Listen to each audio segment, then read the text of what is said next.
தூத்துக்குடியில் சத்யா ஏஜென்சி சார்பில் நடத்தப்படும் சத்யா கோப்பைக்கான 27வது அகில இந்திய மின்னொளி கைப்பந்து போட்டி வருகிற 9ஆம் தேதி தொடங்கி 14ஆம் தேதி வரை நடைபெற உள்ளது.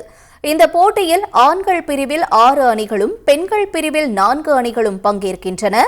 போட்டியில் வெற்றி பெறும் அணிக்கு 1,50,000 ரூபாய் பரிசுத் தொகையுடன் சத்யா சுழற் கோப்பையும் வழங்கப்பட உள்ளதாக அதன் நிர்வாக இயக்குநர் ஜாக்சன் சாமுவேல் தெரிவித்தார். அதனாலதான் இந்த போட்டியில பார்ட்டிசிபேட் பண்ணி தமிழ்நாட்டில் அவேர்னஸ் கொண்டு வரணும் தான் எங்களோட நோக்கமே.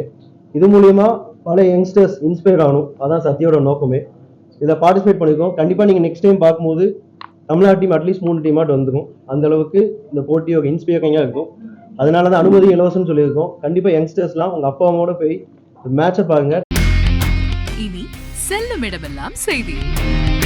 தந்தி டிவியின் வாட்ஸ்அப் சேனலை ஃபாலோ பண்ணினா செல்லருக்கும் இடமெல்லாம் செய்தி. இதோ QR கோட் இப்பவே ஸ்கேன் பண்ணுங்க, ஃபாலோ பண்ணுங்க.